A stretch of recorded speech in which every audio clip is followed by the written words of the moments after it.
Pessoal, a aulinha de hoje a gente vai trabalhar com multiplicação de números inteiros. Para trabalhar com multiplicação de um número inteiro é muito fácil. Primeira regra, eu preciso saber, óbvio, que é a tabuada, né? Porque se eu vou multiplicar, primeira atenção que eu tenho que ter para não errar a tabuada. Segunda regra, como é números inteiros, eu vou estar trabalhando com números positivos e negativos. Como eu vou trabalhar com números positivos e negativos, na multiplicação e na divisão, existe uma regra diferenciada para sinais, mas é uma regra que vocês já estão acostumados a trabalhar. Quando eu multiplico números com sinais iguais, o meu resultado fica positivo. Quando eu multiplico números com sinais diferentes, o meu resultado fica negativo. É a famosa regra de sinais que vocês escutam as pessoas falar. Sinais iguais positivos, sinais diferentes negativos. E o processo multiplicativo acontece normalmente.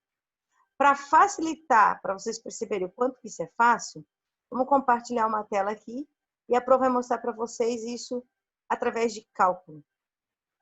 E vocês vão perceber que isso é muito simples, tá? Então, assim, ó, quando eu vou multiplicar, primeira coisa que eu preciso saber antes de mais nada, eu preciso saber as regras de sinais. Porque como a gente está trabalhando com números positivos e negativos, as regras de sinais são essenciais. As regras de sinais, elas dizem assim, ó, sinais iguais deixa o resultado da multiplicação positivo. Sinais diferentes deixa o resultado da multiplicação negativo. Nesse quesito de sinais iguais e sinais diferentes aí, você tem que avaliar a seguinte situação. O que é considerado um sinal igual? Quando eu tenho dois valores positivos ou quando eu tenho dois valores negativos. Isso são sinais iguais. Professora Sandra, mas quando eu trabalhava com negativo, eu não aumentava a minha dívida? Acontece que lá era uma dívida e um lucro. Aqui não. Aqui você está pegando a sua dívida e está tornando ela 4 vezes iguais, ou 5 vezes iguais, ou 6 vezes iguais. Então, você trabalha com essas regras de sinais. Nessa questão de sinais diferentes, eu não preciso, na verdade, nem escrever. Seria um positivo com um negativo ou um negativo com um positivo que dá a mesma coisa. Só escrevo em ordens diferentes. Então, assim, o processo de multiplicação é muito fácil, tá? Ó, quando eu vou multiplicar, primeira coisa que vocês vão perceber, todas as operações agora vão ter parênteses. Por que elas vão ter parênteses? Porque eles precisam separar o sinal da multiplicação, digamos assim, do sinal do número, se ele é positivo ou se ele é negativo. O parêntese faz fundamental para perceber que eu não estou subtraindo ou adicionando, eu estou multiplicando. Por isso que o parêntese faz necessário em todas as operações.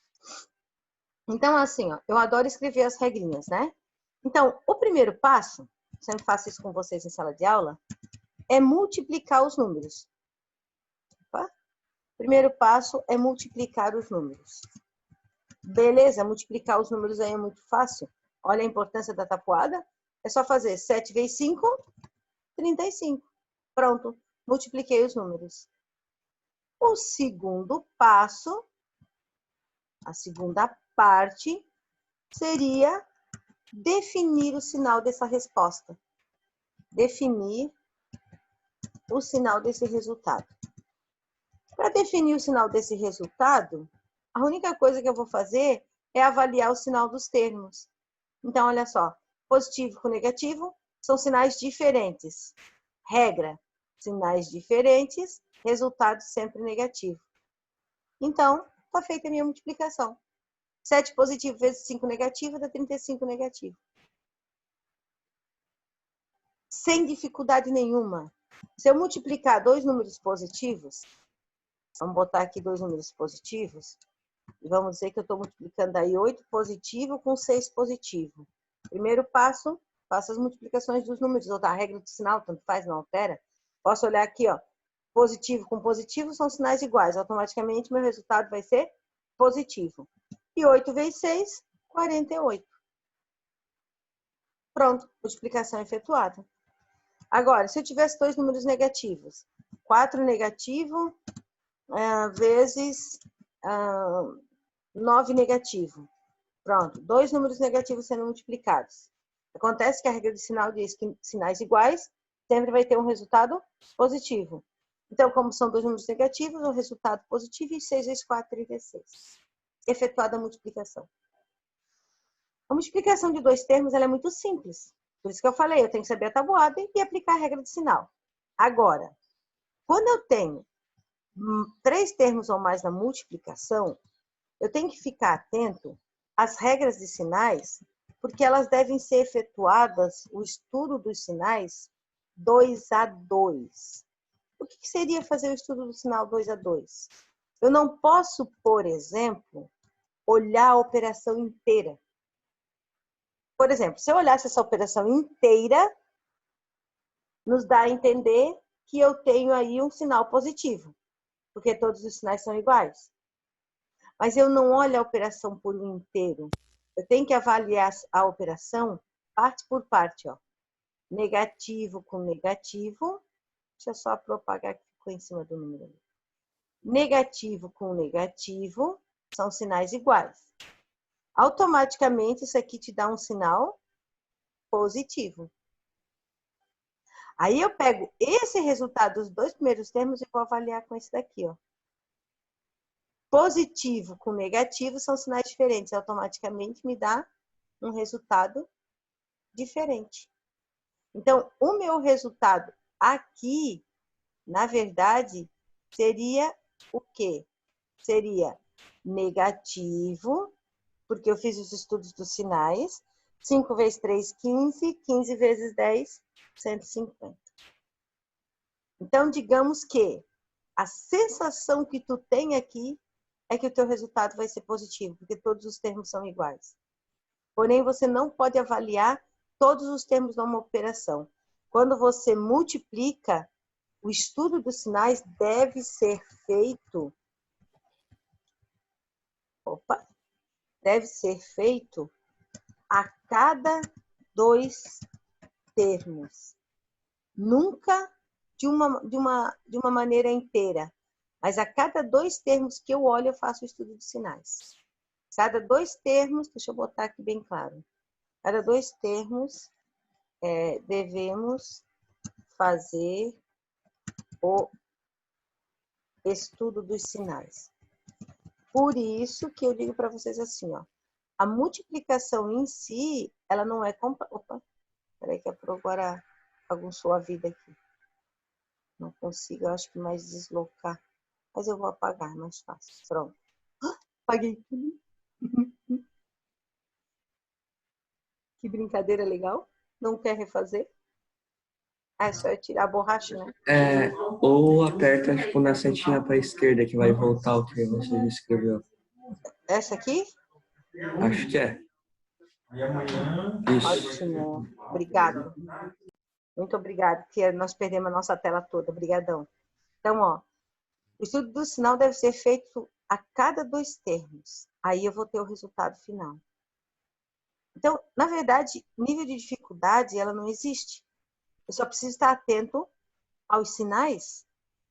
Agora, quer ver? Ó, posso dar para vocês aqui uma regra, de repente. Deixa eu botar aqui uma variação, um 5 que eu já usei. Vamos botar um 3, multiplicado, deixa eu só admitir aqui, multiplicado por, vamos botar outro sinal aqui para dar uma variação, por menos 8, aí multiplicado por menos 1, multiplicado por, abre parênteses, mais 4, seja lá o que for. Ó, coloquei 4 termos. Vamos lá fazer a multiplicação? Ó, 3 vezes 8, 24. E 24 vezes 1 dá 24. E 24 vezes 4. 4 vezes 4 dá 16. Vai 1. 4 vezes 2, 8, 1, 9 dá 96. Lá foi eu fazer a regra de sinal 2 a 2, ó. Ó, positivo com negativo, sinais diferentes do negativo. Negativo com negativo, sinais iguais dá positivo. E positivo com positivo, resultado final positivo. Pronto. Você só vai fazendo o estudo dos sinais. Agora, existem situações que a gente pode padronizar. Se eu tiver uma quantidade de pares de sinais iguais, por exemplo, aqui é uma quantidade ímpar, tá vendo? Ó? Sempre que a quantidade for ímpar de sinais iguais, o resultado aqui dá negativo. Mas sempre que a quantidade aqui for pares de sinais iguais, o resultado dá positivo. Só que assim, é mais fácil e mais rápido a gente aplicar a regra do sinal do que a gente se preocupar em decorar essas regras. Porque ele é muito simples. Só que, claro, eu posso ter muitos termos se eu quiser numa multiplicação. Tá? Eu posso ter muitos termos. Mas, normalmente, aqui, ó, aliado à atividade que a gente tem, deixa eu dar uma olhada aqui para vocês. O máximo de termos é 5, 6 que a gente tem, assim. Tá? Então, nessa atividade que a gente alia, o que a gente vai fazendo? Vai só fazer uma multiplicação. Ó. Vamos abrir mais uma aqui. Menos 2 vezes, abre parênteses, menos 5, fecha parênteses, vezes. Vamos abrir mais um parênteses. Mais 10, fecha parênteses, vezes. Abriu parênteses novo, menos 3. Opa, eu não abri um parênteses, né? Menos 3, vezes. Vou botar um zero aqui no meio. Zero não precisa de sinal, então não precisa de parênteses. Vezes, abre parênteses, menos 1. Dica para vocês. Isso acontece muito na apostila. Uma multiplicação enorme com um zero aqui no meio. Aí o aluno começa a fazer isso aqui, ó. 2 vezes 5, 10. 10 vezes 10, 100. 100 vezes 3, 300. Aí pula esse 0, 300 vezes 1, o resultado é 300. Eu não posso ignorar esse zero que está aqui no meio. Ele também está sendo multiplicado. E qualquer número multiplicado por zero vai dar zero. Então, o resultado da conta está aí no final. Tu não precisa nem perder tempo. Por quê? Porque zero vezes qualquer número vai dar zero. Esse zero acaba anulando toda essa equação. Aí facilita a tua vida. E tem gente que acha, mas o zero não tem valor. Pula ele, não faz. Tem importância sim. Dentro da multiplicação, ele vai anular o teu resultado. Então, galera, assim, ó. Multiplicação de números inteiros nada mais é do que isso que eu estou explicando para vocês aqui com muita facilidade. Vocês têm que multiplicar os números e se preocupar com as regras de sinais. Depois que eu multipliquei, eu vou lá no final e só vou definir se o número vai ser positivo ou se o número vai ser negativo. E para fazer essa definição, eu só preciso me localizar naquilo ali. Sinais iguais sempre vai dar um resultado positivo e sinais diferentes sempre vai dar um resultado negativo. E quando eu tiver mais do que 2 termos, eu não posso olhar a equação inteira. Eu tenho que olhar sempre 2 a 2 para analisar essa situação. Vamos voltar aqui. Conseguiram compreender a multiplicação? Simples, né? Ela é uma atividade bem simples. Claro que depois, quando você joga esse contexto, misturando com adição, com subtração, misturando com outras ideias, isso vai te dar uma amplitude de conhecimento maior. Vai aplicar mais regras. Só que nessa unidade, a gente está realizando o cálculo simples. A gente vai estudar puramente a multiplicação e puramente a divisão. Então, como a gente vai estudar os dois separadamente, para fixar bem, a princípio, ele é muito fácil. Entendido?